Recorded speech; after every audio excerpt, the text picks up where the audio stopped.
relationships in the past, which have caused complete destruction for her. She's lost custody of her children. It's caused drug use. In this court, with regards to drug use, honesty is always the best policy. All right? Good luck to you. Way, the judge sets the tone.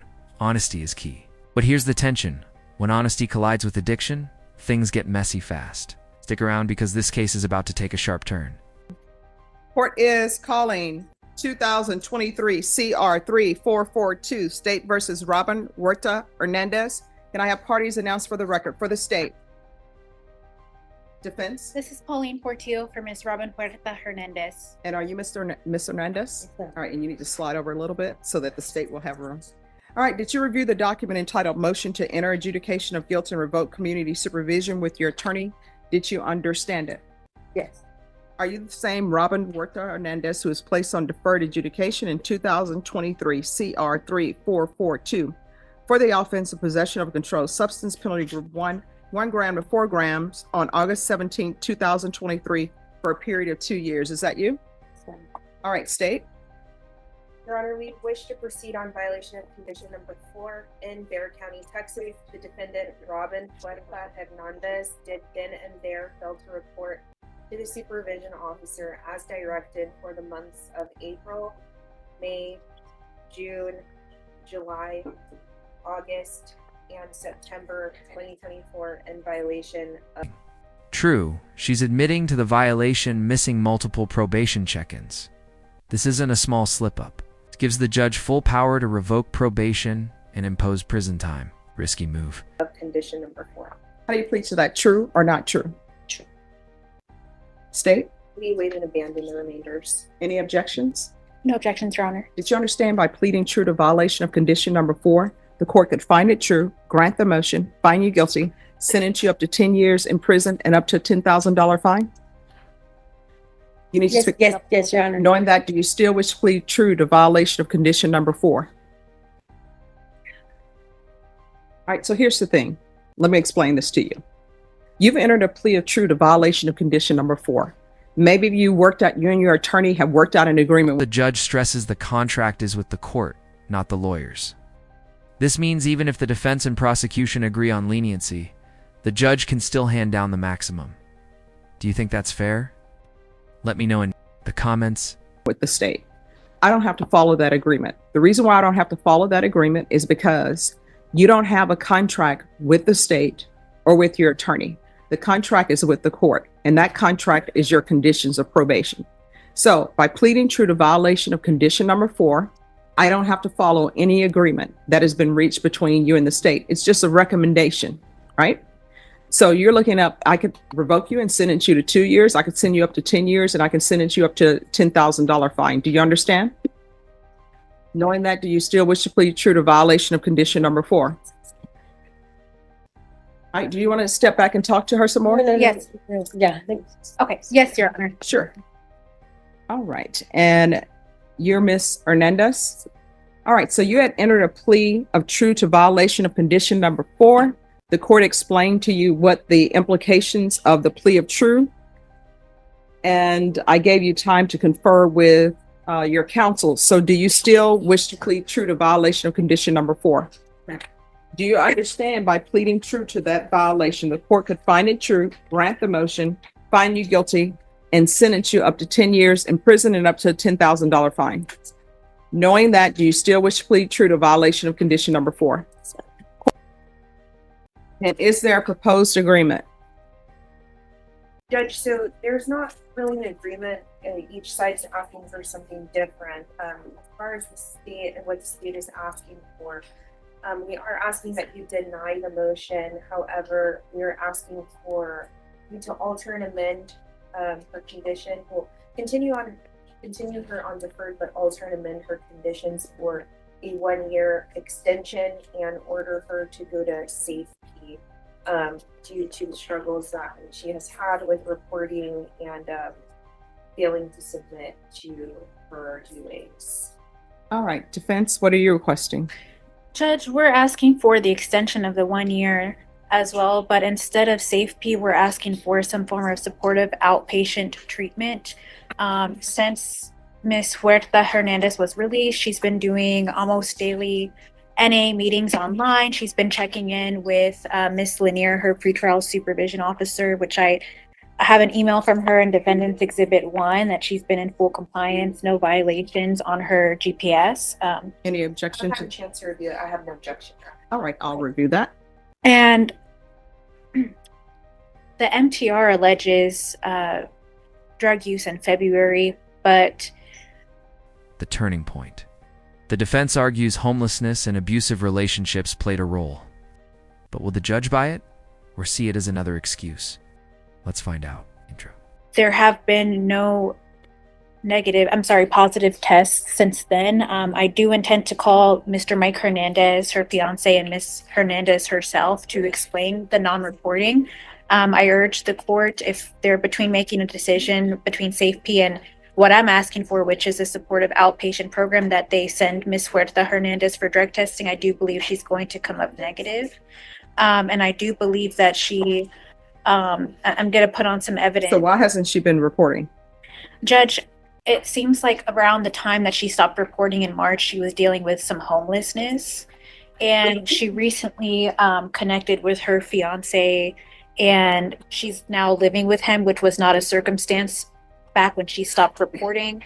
He's been keeping her on track, helping her to get clean, helping her to look for employment. She has been a victim of abusive relationships in the past, which have caused complete destruction for her. She's lost custody of her children. It's caused drug use. It's led to a diagnosis of bipolar disorder and depression. And so at this point, I think she is in the best position with the support of her fiance, with the support of her fiance's mother, who have been waiting here all day for her. And I think she's just right on track, Your Honor, to not relapse again. She's been doing everything she's supposed to do. She also has some medical disorders that I think are going to cause a problem for her if she had to go back into detention. She has a little eye infection, if the court could take notice of. She has a cut eye that I think she needs to get treated pretty soon, and she has asthma that she said was very difficult for her when she was in SATIF. And Your Honor, I think just the circumstances for her right now are going to be optimal for her to succeed and not relapse. She has no criminal history besides this case. So at this point, I'm asking you, add conditions, weekly UAs, random UAs, zero tolerance, can keep her on GPS. She would like to look for work as a housekeeper at this point to help contribute to the household and get some visits back in. She has ordered supervised visits through Guardian House right now with her 16-year-old. So she really just wants to get her life back together and get back on track. I'm sorry, what did you say about her and the 16-year-old? She's supervised visits at Guardian House right now. They cost quite a bit of money though, so she will have to work to try to get those visits in. But that's my understanding from what she tells me is going on with that minor child. She does have older children as well. They're adults. They were here at the last setting, but as far as just the minor, she really has to rebuild that back up because her past relationships have really caused havoc in her life. Okay. And have led to these behaviors. And state. Judge, I am in agreement. This is her first MTR. She doesn't have any additional criminal history other than this. However, she has had some issues reporting, and I just think she needs a more structured environment to really help her if she's really serious about getting clean. She did complete SATIF, but did struggle in aftercare, and then just kind of falls off the grid, absconded from the jurisdiction of the court. And there haven't been any positives because she hasn't submitted to UA. And so that's why I'm asking for what I'm asking for, Your Honor. An ID for the drug test. That's a major red flag. Courts need proof of identity to track compliant. Look even less reliable. And Judge, I meant to tender Defendant's Exhibit 2 also, which is the verification that she's been attending the NA meeting. Mm-hmm. Mission and published to the court. Yes. If you drug tested today, what are the results going to be?